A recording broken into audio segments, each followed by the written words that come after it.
He was worth $40 million. She was sweeping the sidewalk outside a mall, pregnant and invisible. And the moment their eyes met, neither of them would ever be the same again. There are moments in a man's life that split everything in two, before and after. Joshua Caldwell had lived long enough to know exactly where his split happened, and it wasn't when he signed his first $1 million deal, and it wasn't when his name first appeared on the cover of Black Enterprise magazine, and it wasn't even when he stood at the top of the Caldwell Tower in downtown Atlanta and looked out at the skyline he had helped reshape. No, the moment that split Joshua Caldwell's life in two happened on an ordinary Tuesday morning, in front of the Meridian Shopping Mall on Peachtree Street, when he looked out the tinted window of his black Mercedes S-Class and saw the woman he had once loved more than his own ambition sweeping the sidewalk in a bright orange safety vest. But we are getting ahead of ourselves, because before you understand what that moment cost him, you need to understand what kind of man Joshua Caldwell was and what kind of boy he had once been, and why the distance between the two was the most complicated thing he had ever built. Joshua Marcus Caldwell was born on the south side of Atlanta, Georgia, in a two-bedroom apartment on Jonesboro Road, where the walls were thin and the winters were cold, and the sound of his mother, Evelyn, working the overnight shift at Grady Memorial Hospital was the lullaby that put him to sleep most nights. His father, Ronald Caldwell, who was a man of great charm and greater absence, the kind of man who showed up on birthdays and holidays and smelled like cologne and promises, and disappeared again before the good feeling had a chance to settle. Joshua grew up understanding, without anyone having to say it directly, that the world was not arranged in his favor, and that if he wanted anything different, he would have to build it himself, with his own two hands, starting from whatever he could find. He was not the smartest boy in his class, though he was close. He was not the most talented, though his teachers always said he had something, a hunger, a seriousness behind his eyes that made them pay attention when he raised his hand. What Joshua Caldwell had, more than intelligence, more than talent, was the ability to dream with terrifying clarity. Not vague dreams, and not the soft wishes that children carry and eventually set down. Joshua dreamed in blueprints. He dreamed in numbers and strategies and plans so detailed they frightened him sometimes when he woke up in the dark and lay still, mapping everything out on the ceiling of his childhood bedroom. He dreamed about buildings. He dreamed about owning them. He dreamed about walking into rooms where his presence alone changed the temperature, where men in expensive suits stood up when he entered, where no one ever looked past him or through him the way they sometimes did when he stood beside his mother in the grocery store and the cashier's eyes found someone else first. He dreamed about a version of himself that the world could not ignore, and he swore on the nights when the apartment was quiet and his mother's shoes were worn through at the soles, that he would become that man or destroy himself trying. He nearly did both. By the time Joshua was 23, he had graduated from Morehouse College on a combination of academic scholarship and sheer stubbornness, had taken an entry-level position at a commercial real estate firm in Midtown Atlanta, and had begun saving every dollar he did not spend on rent and food. He worked 16-hour days. He read every book on property development he could find. He made himself useful to people who could teach him things, and he watched carefully and quietly the way power moved in rooms, the way money talked, the way opportunity dressed itself up and waited to be recognized by someone paying close enough attention. And then he met Jessica.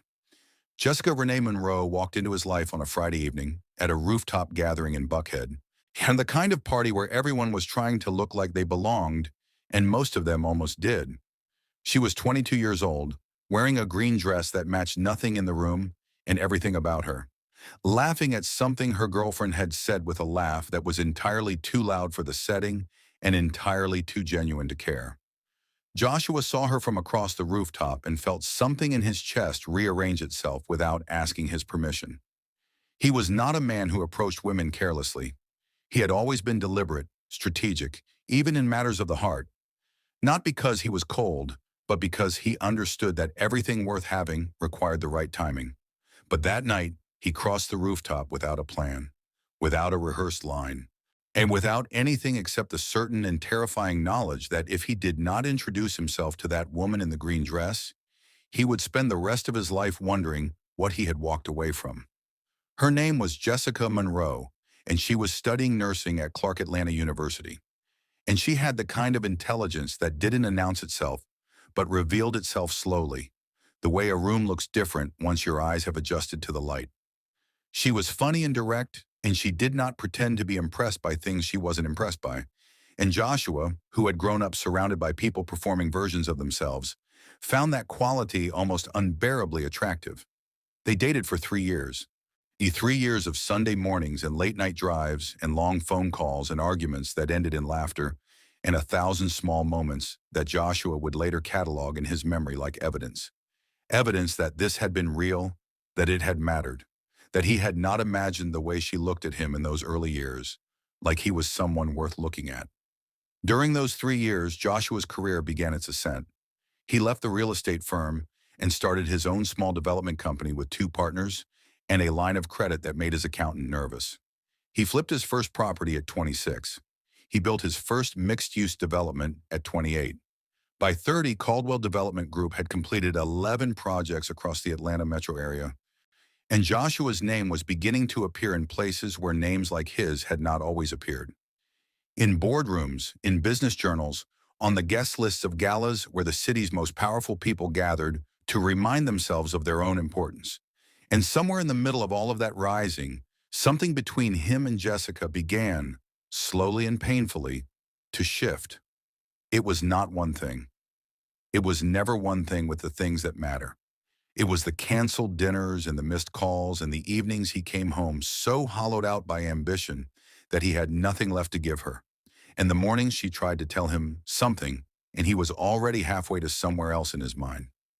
It was the way success changed him in ways he could not always see, and she could see too clearly. It was the distance that grows between two people when one of them is running so fast they stop noticing whether the other one is still running beside them. By the time Joshua was 31 and Caldwell Development Group was valued at $12 million, he and Jessica had been broken up for 6 months. It had ended badly, the way things end when two people have been holding on too long and the letting go comes out all wrong. There were words said that neither of them would be able to take back. There were silences that stretched past the point where silences are comfortable and became something harder and colder. And then there was nothing, no contact, no word. Just the clean, brutal absence of someone who had been part of every version of his daily life for 3 years. Joshua told himself he was fine. He told himself this was what growth required. The willingness to leave things behind, to travel light, to keep moving forward without looking back. He was 31 years old and his company was growing, and the Atlanta skyline was beginning to carry his fingerprints. And he was fine. He was building something. He was becoming the man he had always dreamed of being. He was fine. He told himself that so many times and with such conviction that there were whole weeks when he almost believed it. 9 years passed. Joshua Caldwell turned 40, and by then the $12 million company had become a $40 million empire. And the boy from Jonesboro Road had become a man who owned pieces of the city he had grown up watching from a distance. He had a penthouse in Midtown and a lake house in Lake Lanier, and a car that cost more than his mother had made in her first decade of nursing. He had a name that opened doors and a reputation that preceded him into rooms. He had associates and advisors and a calendar managed by a woman named Priya who could fit 18 meetings into a day without anyone feeling rushed. What Joshua Caldwell did not have, the thing he had not had for 9 years, though he was careful never to say so out loud, was someone who knew him before all of this. Someone who had seen the hunger before the harvest. Someone who had loved the blueprint before the building went up. He had everything, and he told himself that everything was enough. And then it was a Tuesday morning in March, and he was in the back seat of his Mercedes on the way to a meeting at the Meridian shopping mall to look at a new development site on the adjacent property. And Priya was talking in his earpiece about the afternoon schedule, and the March light was coming through the tinted window at a sharp, pale angle. And Joshua was only half looking out the window the way you look out the window of a car when you are somewhere else in your mind entirely. And then he saw her. She was wearing an orange safety vest over a gray maternity top, her natural hair pulled back under a headscarf, holding a wide push broom with both hands. She was visibly, unmistakably pregnant. She was sweeping the sidewalk in front of the Meridian shopping mall, the same mall where Joshua was about to spend $2 million on a development meeting, and she was moving slowly, carefully, the way you move when your body is carrying more than it was designed to carry alone. And she had her head down, and the March wind was cold, and she had not seen him yet. But Joshua had seen her, and in the space of one breath, one single suspended breath, 9 years collapsed into nothing. And he was 23 again, and she was 22, and she was wearing a green dress and laughing on a Buckhead rooftop, and the whole world was still possible. "Mr. Caldwell," Priya's voice came through the earpiece. "Sir, we're approaching the mall now. Your 11 o'clock is already in the lobby." Joshua did not answer. He was staring through the tinted glass at the woman sweeping the sidewalk, at the curve of her belly beneath the safety vest, at the careful, exhausted way she moved, and something was happening inside his chest that he did not have a name for yet. Something between grief and rage, and a love he had spent 9 years trying to convince himself had fully died. "Mr. Caldwell." "Stop the car," Joshua said quietly. His driver, Marcus, glanced in the rearview mirror. "Sir?" "I said stop the car, Marcus." The Mercedes slowed and pulled toward the curb, and Joshua sat very still for a moment, his hand on the door handle, his heart doing something complicated and loud inside his chest.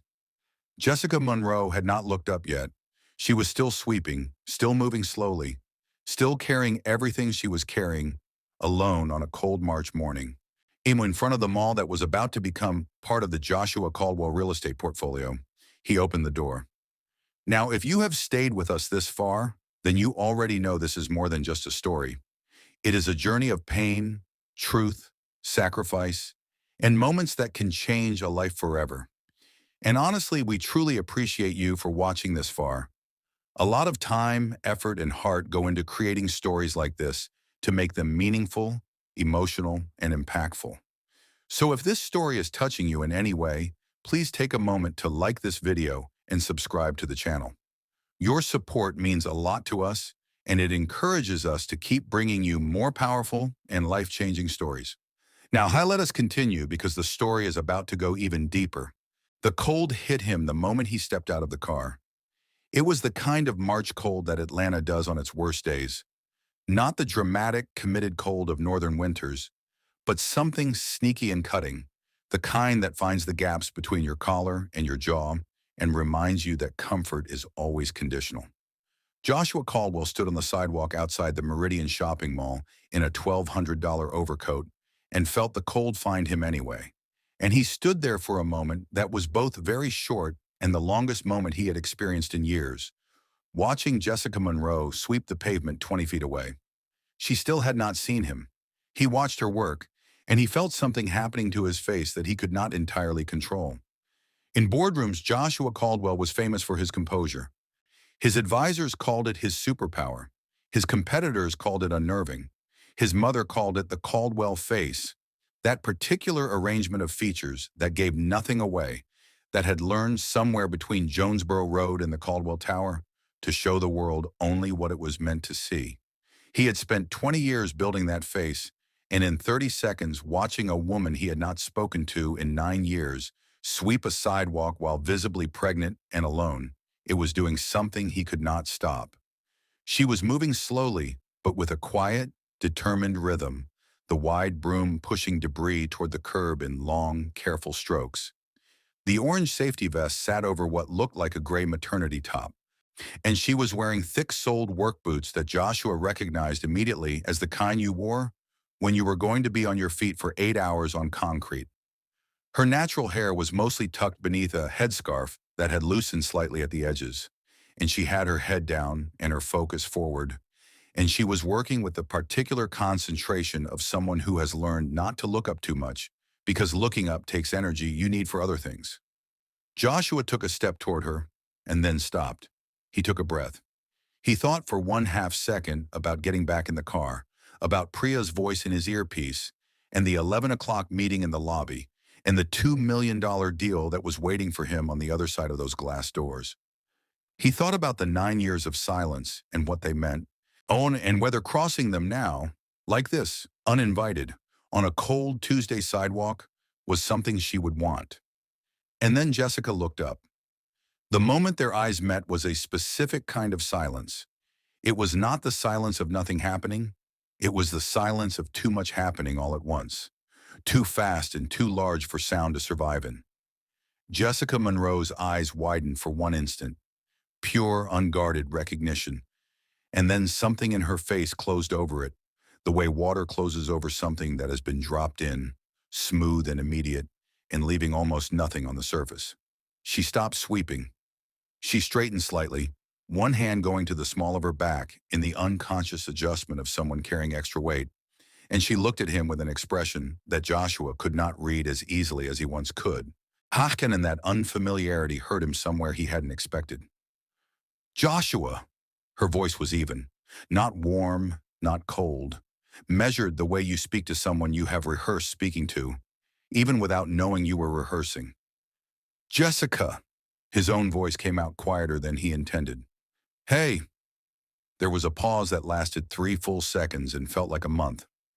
Jessica glanced briefly at his car, at the idling Mercedes with Marcus at the wheel, and then back at Joshua, and the look that crossed her face was something complicated. Not shame exactly, but something adjacent to it, and something harder underneath that. Pride. The particular iron core pride of someone who has decided they will not apologize for where they are standing. You have a meeting, she said. It was not quite a question and not quite a statement. It was a hand extended across the silence, something to say while she found her footing. I do, Joshua said. Yes, but... He stopped, restarted. How are you? Jessica looked at him for a long moment. Then she did something that caught him entirely off guard. She made a sound that was almost not quite a short laugh, though nothing about it was happy. How am I? She repeated softly, more to herself than to him, and looked down at the broom in her hands, and then back up at him. I'm working, Joshua. I can see that. Then you know how I am. The words landed quietly without aggression, and that was almost worse than anger would have been, because this was not the Jessica he had argued with 9 years ago, not the 22-year-old in the green dress who had matched him word for word and refused to let anything go unchallenged. This was a woman who had been through something, who had been ground down to a particular kind of calm that had nothing to do with peace and everything to do with survival, and the sight of it did something to Joshua's chest that he was not prepared for. Jessica, he said, and his voice dropped in a way he didn't mean it to. You're... He stopped himself before he said pregnant, which she obviously knew, and started again. You shouldn't be. It's cold out here. And you're... I'm doing my job, she said. And the edge was there now, finally small but present. The edge that told him she had heard the thing beneath his words, and she did not want his concern. I'm fine. I'm working. She paused, and something moved briefly behind her eyes, something that might have been pain, or might have been something older and more complicated. Chon, you should go to your meeting. Joshua stood very still on the sidewalk, and the cold kept finding him, and Marcus was waiting, and Priya was probably in his earpiece saying his name. And in every practical and logical sense, the next move was to nod and say it was good to see her and walk through those glass doors and get back to the business of being Joshua Caldwell. He did not move.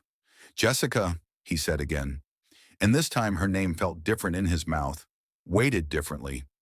The way a word you have not said in 9 years carries the sediment of all those years when you didn't say it.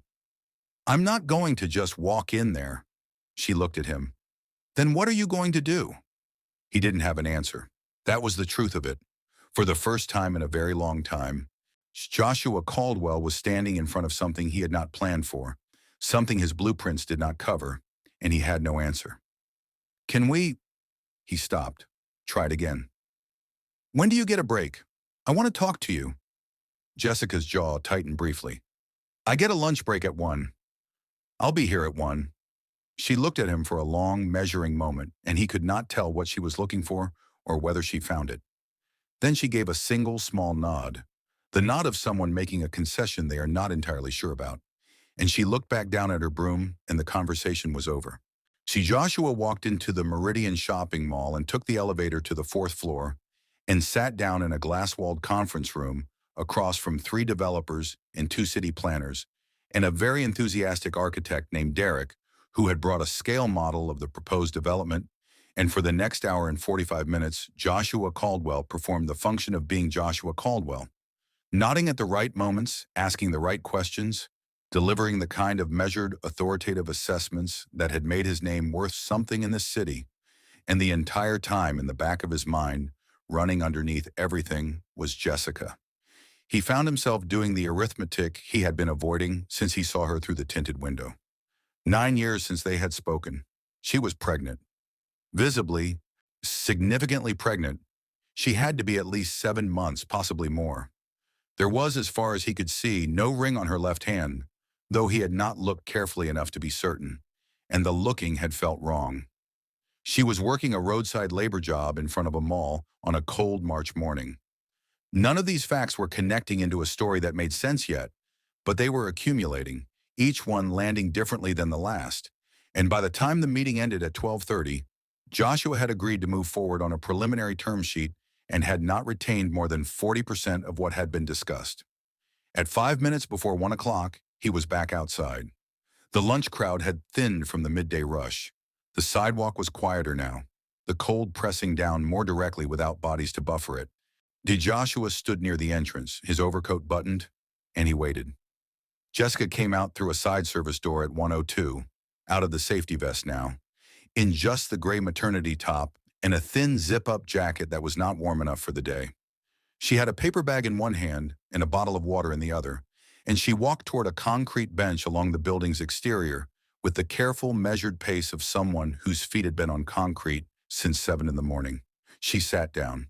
She looked up and found him, and she tilted her head slightly. "Come on, then." And Joshua crossed the sidewalk and sat down beside her. For a moment, neither of them said anything. Jessica opened her paper bag and took out a sandwich, and Joshua sat with his hands in his lap and the March wind pulling at the collar of his coat.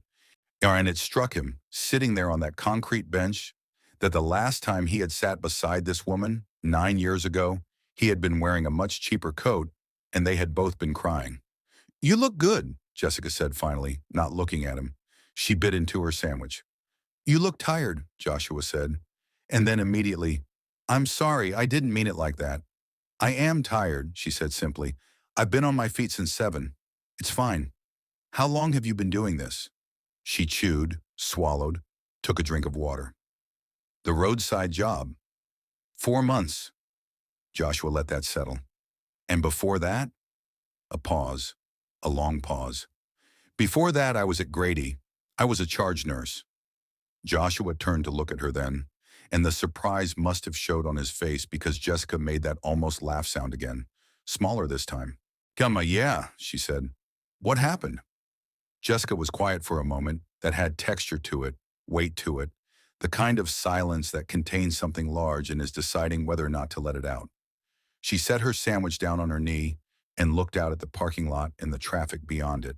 And when she spoke, her voice was still even, still measured, but there was something underneath it now that she was no longer entirely hiding. "A lot happened," she said. "A lot of things. Over a lot of years. And then they happened all at once. And here I am." She looked down at her belly and for a moment, just a moment, her composure slipped. And underneath it was something raw and exhausted and scared. And then it was covered again, smooth and immediate, like water. "Here I am," she said again, quieter. Joshua looked at her profile, the familiar line of her cheek, the way she held her chin when she was holding something in, all of it unchanged, all of it costing him something to see. And he thought about 9 years, about the silence he had maintained, about all the times he had almost picked up the phone and hadn't, about the choice he had made to keep moving forward without looking back, and about what that choice had or had not cost the woman sitting beside him on this cold concrete bench in a jacket too thin for the weather, carrying a child, eating a sandwich on her lunch break from sweeping a sidewalk. "Who's—" he started and stopped himself. Jessica turned and looked at him, and she knew exactly what he had not finished saying. Her eyes held his for a moment, and in them was something that Joshua could not name yet, a something that was waiting to be named, waiting for the right moment or the right question or the right level of trust that did not yet exist between them. "Not today, Joshua," she said softly. "That's not a today conversation." He nodded. He understood that, even if understanding it was one of the harder things he had done in recent memory. They sat together for the remaining 20 minutes of her lunch break, mostly in silence, occasionally exchanging words about small things. The weather, the development across the street, a mutual acquaintance whose name came up briefly and then was let go. It was not comfortable exactly, but it was not hostile either. It was the careful, fragile quiet of two people who had once known everything about each other and now knew almost nothing, and were both, in their different ways, reckoning with what that meant. At 1:25, Jessica gathered her paper bag and her water bottle and stood up slowly, one hand braced on her knee, the other going to the small of her back. Joshua stood with her, and before he could stop himself, he reached out and steadied her arm as she rose. Just for a moment, and she let him, which said something that neither of them was ready to say out loud. "Thank you," she said, not looking at him, already straightening, already composing herself back into the woman who had work to get back to. "Jessica," Joshua said. She looked at him. "I'll be back tomorrow." She looked at him for a long moment. The March wind moved between them. Something in her eyes shifted, just slightly, in a direction he couldn't fully read. "Okay," she said, and she went back inside. When Joshua stood on the sidewalk for a moment longer, in his $1,200 overcoat, in front of the mall that was about to become part of his real estate portfolio, and the cold found him again, and this time he did not mind it. He stood there and let the cold remind him that he was standing somewhere real, something unplanned and unmanaged, something that his blueprint did not cover. He stood there, and for the first time in 9 years, he did not want to move forward. He wanted to stay exactly where he was. He came back the next day, and the day after that. He came back on Thursday with 2 cups of coffee in a carrier from the good place 3 blocks up and stood near the service entrance at 1 o'clock. And when Jessica came out and saw the cups, she stopped walking for a moment. And something moved briefly across her face. Something that might have been softness or might have been grief. It was hard to tell. And then she sat down on the concrete bench and accepted the cup he held out, and they drank coffee in the cold together and did not say very much. The thing about silence, Joshua was learning, was that there were different kinds. The silence of 9 years ago, the silence of the ending, had been sharp and ugly and final. The silence of doors slamming shut. This silence was different. This was the silence of two people circling something slowly, carefully, each of them waiting for the other to be the first to name what was in the middle of the circle. He came back on Friday, and on Monday of the following week. By the second week, it had become, without either of them formally agreeing to it, a pattern. 1 o'clock, the bench, coffee or sometimes food. He brought lunch from different places, and Jessica accepted it without making it a thing, which told him she was hungry in a way that her pride would never let her say directly, and the knowledge of that was something Joshua carried home with him every evening and set down beside everything else he was slowly understanding about what her life had become. He did not press. He understood, better than he would have at 30, that the story would come when it was ready, that trust is rebuilt not in grand gestures, but in the accumulation of small ones. Showing up, not demanding, being present without making your presence a condition. He had learned some things in 40 years, and one of them was how to wait. The story came in pieces. The first piece came on a Wednesday in the second week. When Jessica arrived at the bench with a slight limp she was trying not to show, and when Joshua asked, she admitted that her left ankle had been bothering her since a slick spot on the sidewalk near the north entrance 3 days earlier. He felt his jaw tighten. He asked if she had reported it. She said she had. He asked if they had offered her lighter duty while it healed. She said they had offered her nothing except the same route. "You should see a doctor," he said. "I have a doctor's appointment," she said, "next Tuesday, for the baby." "I meant for the ankle." She looked at him with the expression she sometimes got. The one that said she knew exactly what he was doing and had not decided yet whether she was going to let him do it. "I'm fine," she said. "You're limping." "I said I'm fine, Joshua." He let it go, but he made a note. When the second piece came 3 days later, when she mentioned offhandedly while unwrapping a sandwich that she had moved apartments twice in the past year, he asked why. She said the first place had a mold problem the landlord wouldn't fix. He asked about the second. She was quiet for a moment and said the second one became unaffordable. "Where are you living now?" he asked. "With my cousin Deja," Jessica said, "out in College Park." He knew the area. He also knew that commuting to Peachtree Street from College Park on public transit was at minimum an hour and 15 minutes each way, on a good day, on a body that was 7 months pregnant. "How are you getting here?" he asked, though he already suspected. "Marta," she said, and she said it the way people say things they are not ashamed of, but are tired of, the flat, factual tone of someone who has made 100 small calculations to survive and is done dramatizing any of them. Joshua picked up his coffee cup and set it down without drinking from it. He was doing the calculation himself.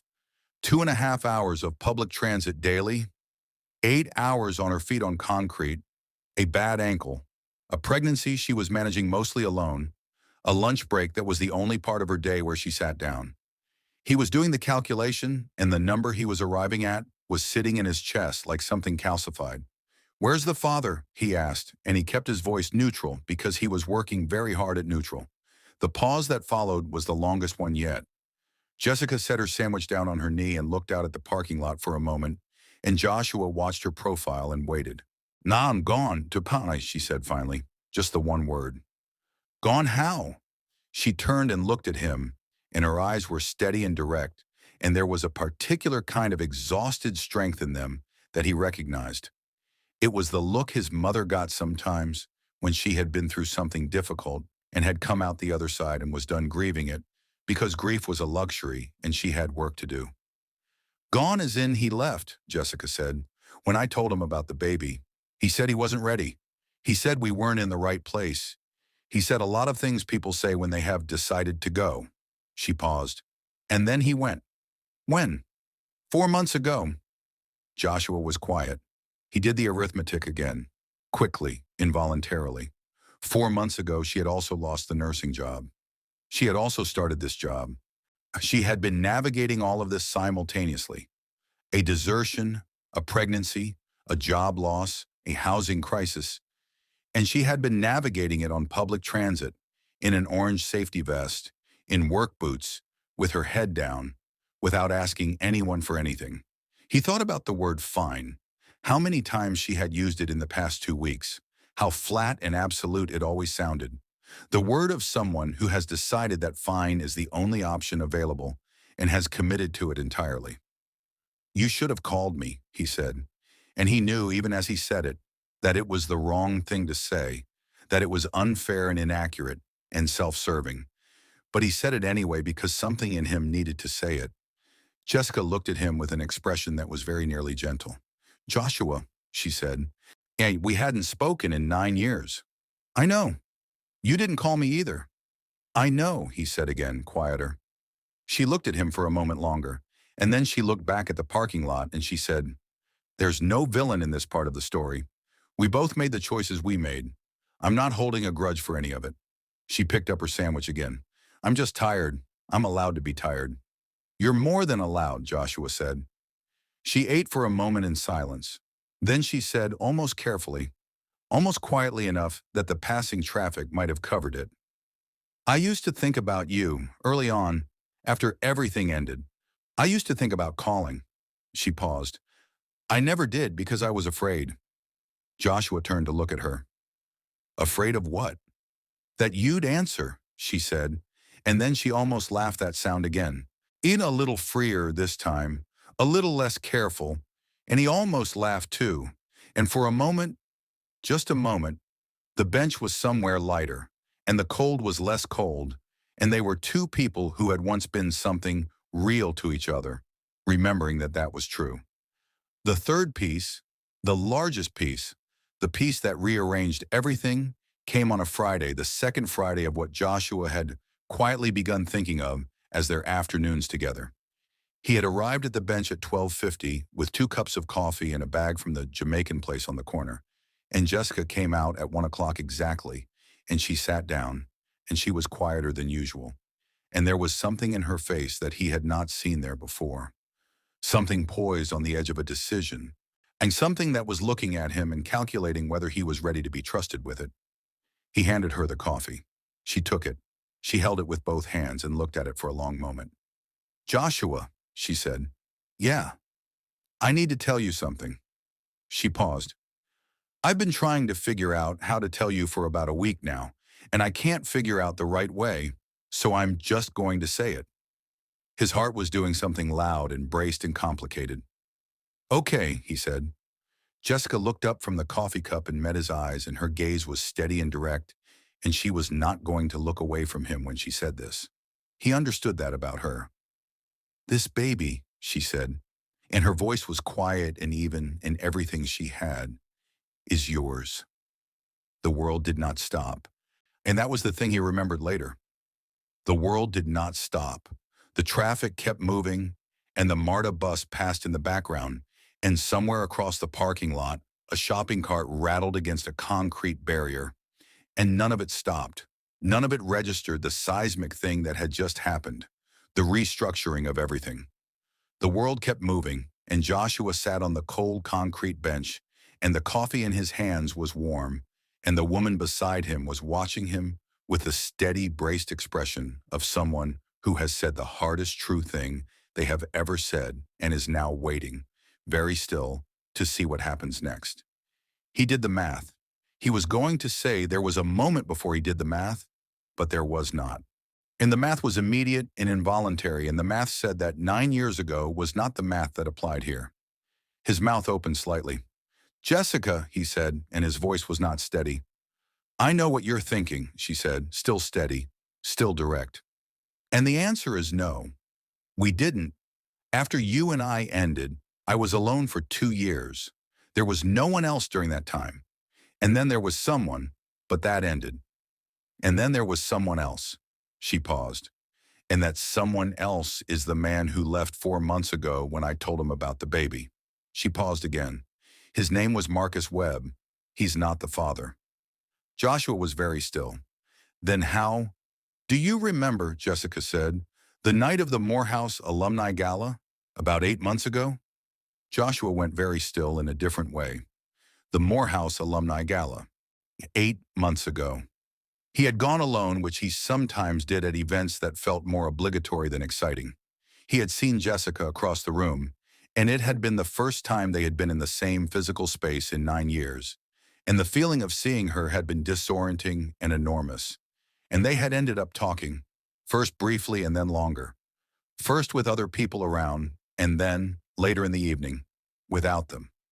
They had talked for 2 hours. They had shared a bottle of wine. They had been in each other's presence unexpectedly, the people they had been with each other all those years ago. Easy and honest and funny and real, the way you are with someone who knew you before you were performing a version of yourself. And at the end of the evening, in the hotel lobby, even the particular warmth of 2 hours of wine and 9 years of distance suddenly collapsed. He remembered. "I didn't know," Jessica said. "I found out 6 weeks after. I was with Marcus at the time, and She stopped, drew a breath. "I made a choice that I'm not proud of, Joshua.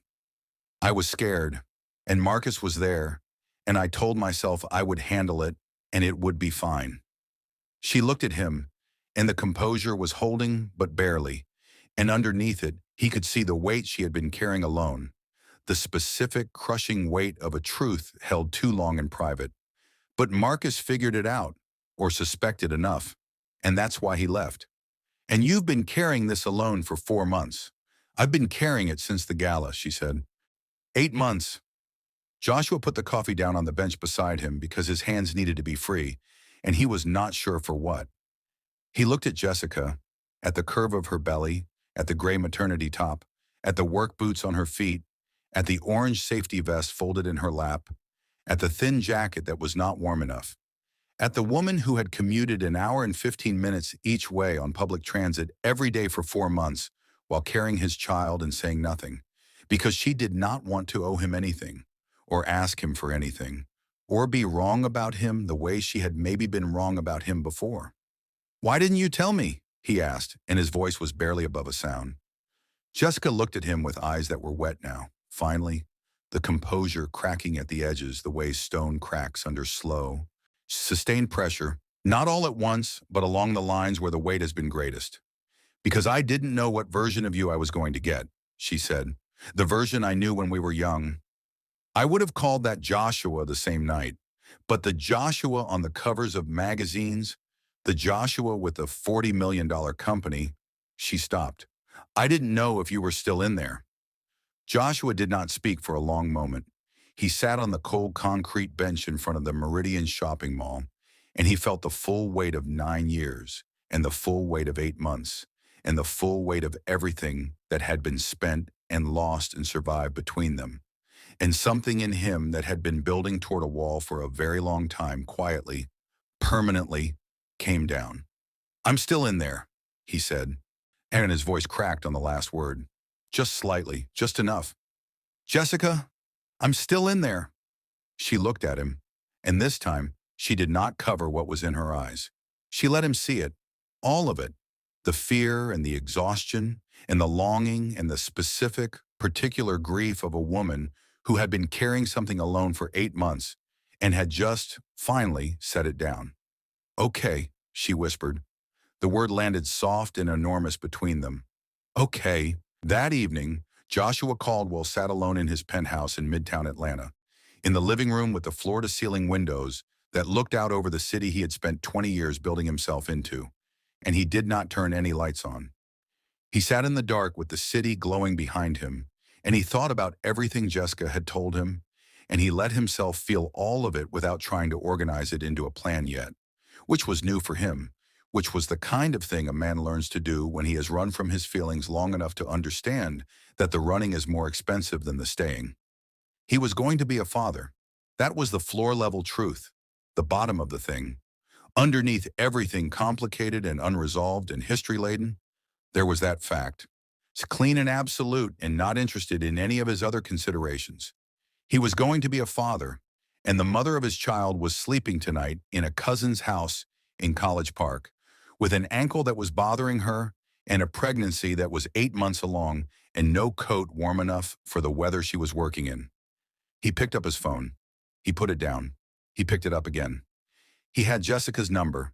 She had given it to him on the third day, matter-of-factly, the way you give someone a number when you have decided to let them exist in your life in a limited and carefully managed way. He had put it in his phone and not used it yet, because there was something about using it, about initiating outside the managed neutral space of their bench conversations, that felt like a line he was not sure he had been invited to cross. He thought about what she had said. "I didn't know if you were still in there." He had been sitting with that sentence for the past 5 hours, and it had not become easier. He thought about the way he had spent the last 9 years presenting the world with the Caldwell face, the controlled surface, the strategic composure, and about how somewhere in the middle of all that presenting, he had stopped being able to find where the face ended and the man underneath began, and whether the boy from Jonesboro Road with his terrifying specific dreams was still in there somewhere behind the $1,200 overcoat and the penthouse windows. He thought about his mother, Evelyn. She would know what to do. She had always known what to do, not because she had all the answers, but because she had a way of going straight to the weight-bearing thing, or the truth under the truth, and naming it simply. He had called her twice in the past month, and both times he had not mentioned Jessica, which meant he had spent both phone calls half present, and she had known it and had not pressed, because she knew him well enough to know when he was working something out and needed time. He picked up his phone and called her. She answered on the second ring, the way she always did, with the voice of someone who had been awake long before he called and would be awake long after. "Baby," she said. "Hey, Mama. You all right?" "No," he said. "I don't think I am." There was a pause, and in the pause he could hear her settling in somewhere, pulling her attention fully to the call, the way she had always done when one of her children was bringing her the real thing. "Tell me," she said. He told her. And he told her all of it. The window, the orange safety vest, the bench, The coffee, the gradual accumulation of pieces of Jessica's story, and finally tonight, the last piece, the largest piece, the piece that had sent him home to sit alone in the dark. He told her all of it without managing it or presenting it, just set it out in the open the way he had not been able to do since he was a boy lying on that thin mattress staring at the ceiling. And when he was done, the line was quiet for a moment.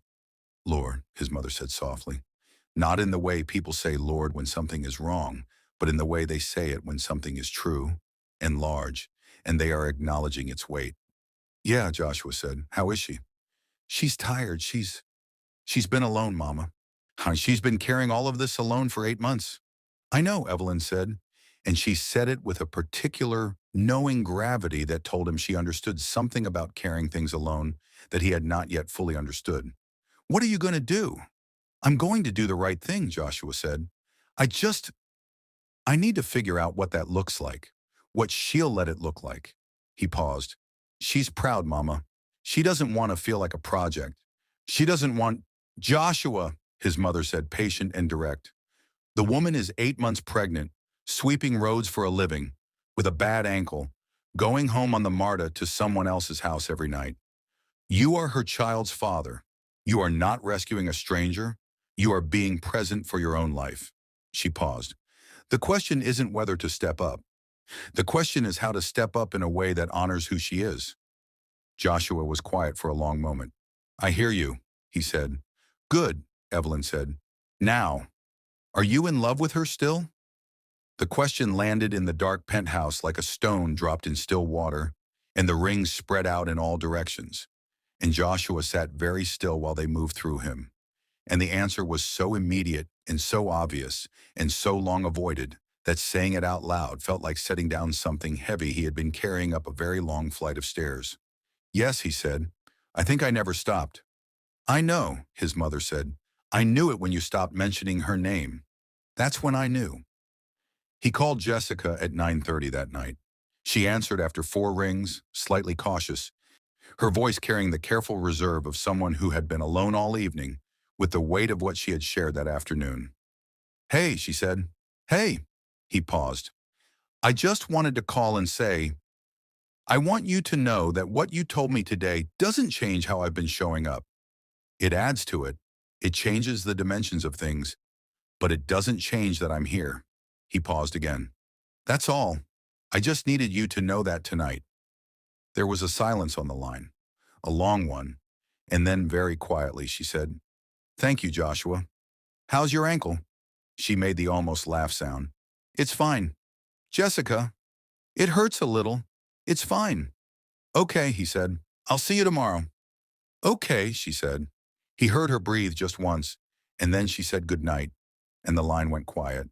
And Joshua sat in the dark penthouse for a while longer before he finally turned a light on. The next morning, Joshua called his lawyer before he called his assistant. He had several things he needed put in motion, and he was aware that some of them would require careful handling. Not because he was trying to be heavy-handed, but because he had learned in 40 years of building things that the most important structures require the most careful foundations. He did not want to overwhelm Jessica. He did not want to make her feel managed or bought or rescued in the way that erases the person being helped. He wanted to do this right, which meant doing it with her, not for her, which meant some things could not move until she had agreed to them. He arrived at the bench at 12:30, 30 minutes early, watched with lunch from a sit-down restaurant he had asked Marcus to pick up. Not fast food, not a corner sandwich, but an actual hot meal in containers, the kind of thing you eat when someone has thought about your comfort. And he sat and waited. Jessica came out at 1 o'clock and stopped walking when she saw the food. And he watched her do the calculation, the pride against the hunger, against the fatigue, against the specific feeling of being thought of by someone who knew you before you were tired, and watched the calculation resolve, and she sat down. You didn't have to do this, she said. I wanted to, he said. Eat while it's hot. She ate. He watched her eat and felt something that was not quite sadness and not quite joy, but lived somewhere between the two, in the territory of things that are simultaneously breaking and being repaired. When she had eaten, and they had been quiet for a while, Joshua said, I need to ask you something, and I need you to hear it without the wall up. She looked at him. That's a big ask. I know. I'm asking anyway. She set down her container and turned toward him slightly, and she nodded once. Go ahead. I want to be present for this baby, he said. I want to be there from the beginning. I want to be in the room if you'll let me when she comes into this world. He paused. He had said she without meaning to. A small tell, a small piece of knowledge that had accidentally surfaced. I want to provide for both of you. Not because I think you can't manage. I know you can manage. I have watched you manage things that would have broken people who had more than you, and I am not questioning your ability. He looked at her directly. I'm asking because it's right, and because I want to, and because somewhere in the past 2.5 weeks on this bench, I have remembered something about myself that I had covered up a long time ago with all the building and the achieving. And that thing is that you are the most real conversation I have ever had, and I don't want to lose that again. Jessica was very still. Her eyes were on him, and they were wet again, the composure doing its best, and he watched her work through it. You said she said finally quietly. I, yeah, he said, a little off balance. I don't know why I said that. I just, it's a girl, Jessica said. Nodding, I found out at the 20-week scan. The information settled over him like something warm and enormous, and he did not try to be composed about it. He just sat with it, a girl, his daughter, 7.5 months of her already in the world, and already shaped and already someone. And Jessica had been carrying that knowledge alone too. A girl, he said. A girl, she said. He looked at her, and she looked at him. And between them was something that had taken 9 years to break in 2.5 weeks on a cold bench to begin. Just begin the work of building back. What do you want to name her? He asked. Jessica looked out at the parking lot for a moment, and he could see from the soft change in her expression that she had been thinking about this for a while, turning it over, keeping it close. I was thinking Naomi, she said, after my grandmother. Naomi, Joshua said, and the name felt right in his mouth, felt like something that had been waiting to be spoken. You can suggest something else, Jessica said quickly, which told him this was territory she was still calibrating. Shared decisions, co-ownership, the particular vulnerability of including someone in something that had been entirely hers. No, Joshua said. Naomi is perfect. She looked at him, and for the first time in 2.5 weeks, she smiled. Not the almost laugh, not the carefully managed expression. A real smile, brief and unguarded. The smile of the woman in the green dress on the Buckhead rooftop. The smile he had spent 9 years telling himself he did not miss. There it was. That afternoon after Jessica had gone back inside, Joshua called Priya and rescheduled the rest of his day. He called his real estate attorney and began a conversation about a property he had been keeping in his portfolio without yet deciding what to do with. A 3-bedroom townhouse in a good neighborhood, good schools, good transit access, bought 2 years ago and rented out on a short-term lease that was ending in 6 weeks. He had a conversation about availability and timelines and lease transfers. He did not call it anything more than what it was yet. He was not moving fast. He was moving right, and those were different things. And one of the most important things he had learned in 40 years was to know which one the moment required. But the wheels were turning. The plan was forming. Not a plan he was building alone, not a plan that was being imposed, but a plan that was taking shape in the space between two people who had, slowly, over 2.5 weeks of cold bench and coffee and hard truth, begun to remember how to be toward each other. He sent Jessica a text that night. It said, "Good night. Rest that ankle." She replied 40 minutes later, which he suspected meant she had debated whether to reply immediately or let it breathe, and had chosen to let it breathe, and that was fine. That was right. That told him she was still being careful, and he should be careful too. It said, "Good night, Joshua. Thank you for today." He held the phone in his hand for a moment, in the penthouse with the lights on now, the city behind him, and he thought about the blueprint he had been drafting his whole life, the careful, terrifying precision of his dreaming. And he thought about how none of the blueprints had ever included this specific corner of his life that was rearranging itself in real time, outside of his planning, beyond his control, and how it turned out that this unplanned corner was the part of the building that was holding everything up. He set the phone down. He looked at the city through the window. He let himself feel, quietly and without composing it into anything useful, the enormous, fragile weight of what was beginning. Naomi Caldwell was born on a Thursday morning in April at 6:17 in the morning at Grady Memorial Hospital in Atlanta, the same hospital where her grandmother Evelyn had worked for 30 years. Arwina, the same hospital where the idea of Joshua Caldwell had been formed in the quiet of night shifts and thin-walled apartments, and a woman who worked while the city slept. She weighed 7 pounds and 3 ounces, and she had a full head of dark hair, and she cried with the full-bodied conviction of someone who had arrived and intended to be known. Joshua was in the room. He had been in the room for 11 hours before that, from the moment Jessica called him at 7:45 the previous evening to say her water had broken and she was at Deja's house and she needed a ride to the hospital. He had been in his car before she finished the sentence. He had driven to College Park at a pace that Marcus, had Marcus been driving, would have called inadvisable. And he had pulled up outside Deja's house at 8:20 and carried Jessica's hospital bag and helped her into the car and driven to Grady with his hand on the console between them, palm up, the way you offer a hand without making it a demand. And she had taken it somewhere around the connector and held it with both of hers until they pulled up to the emergency entrance. Deja had met them there. Deja was a tall, direct woman of 34 who had known about Joshua in the abstract and had opinions about him in the specific, and who looked at him in the hospital waiting area with the particular evaluating gaze of someone who has been holding her cousin's pain for the past 8 months and is deciding in real time whether this man has earned the right to be in this room. She looked at him for a long moment. Then she looked at the way he was already watching the doors through which Jessica had disappeared. The readiness in him, the specific quality of his attention, and something in her expression settled. "She's going to need you to be steady," Deja said. "Not impressive, steady." "I know," Joshua said. "Good," Deja said. And that was, apparently, the full interview.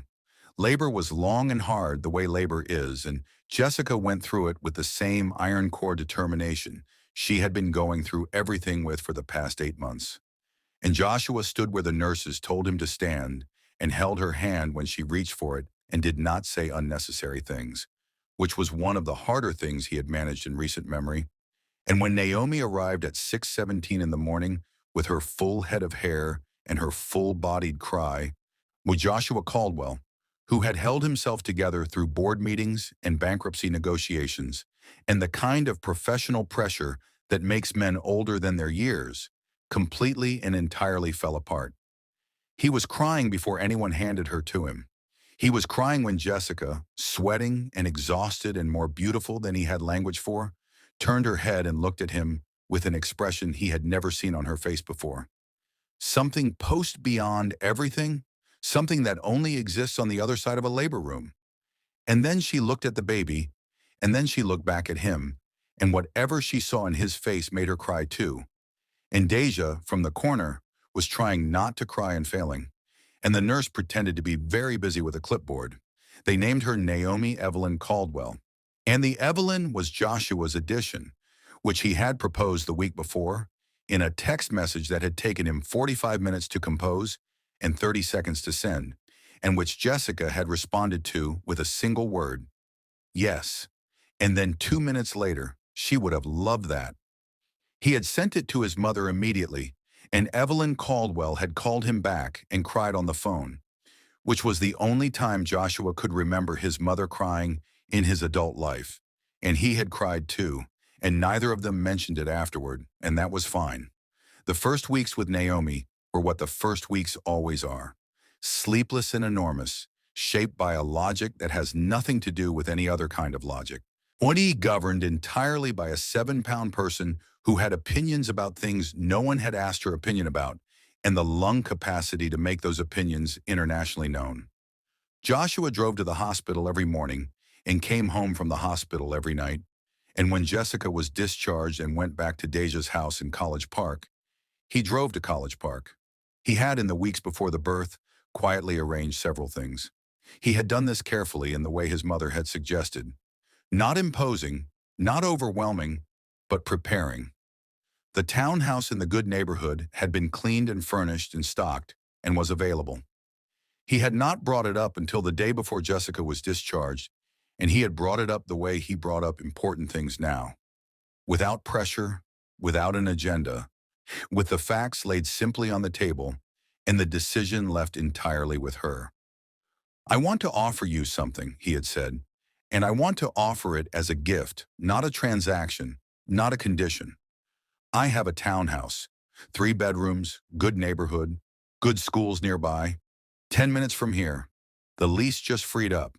I'd like you and Naomi to live there. No rent, no obligation, no strings. He had paused. You can say no. I mean that. But I want you to say no with the full knowledge that the offer is there. Jessica had looked at him for a long time from the hospital bed, with Naomi asleep on her chest. She had been quiet in the careful way she got quiet when she was processing something she had not let herself hope for. I don't want to owe you anything, she said. You don't, he said. This is for Naomi. And this is what a father does. Another silence. Then, and what do you want? From me? From us? He had been prepared for this question and also entirely unprepared for it. He had looked at her and at Naomi, and he had told her the truth. I want to be in her life, fully, consistently, every day. I want to be her father in all the ways that matter, and not the absent kind. He paused. And I want to give you and me the time to figure out what we are, slowly, without forcing it, without pretending 9 years didn't happen. Another pause, the most vulnerable one. But I need you to know that what I feel, what I've felt since the moment I stepped out of that car and walked toward you on that sidewalk, is not obligation. It is not guilt. He held her gaze. You know what it is. Jessica looked at him for a long moment. Naomi stirred slightly on her chest, and Jessica's hand moved automatically, instinctively, to settle her, and Joshua watched that gesture and felt it rearrange something in his chest. I know what it is, Jessica said softly. She moved into the townhouse 4 days after being discharged. Deja helped her move, and Joshua helped carry boxes, and his mother Evelyn showed up with food she had cooked the night before.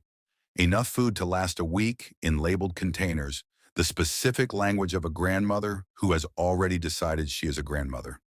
And she hugged Jessica in the kitchen for a long time without saying anything, and Joshua stood in the hallway and pretended to be looking for something in a box. The first month passed. Naomi grew and cried and slept in the specific, consuming way of newborns. And Joshua was there, with a consistency that he had promised and was keeping, driving over after work and on weekends and sometimes in the middle of the night when Jessica called and there was a particular exhaustion in her voice. And he came and he stayed, and he took the 3 a.m. shift and held his daughter while she screamed at the dark. And he was steady.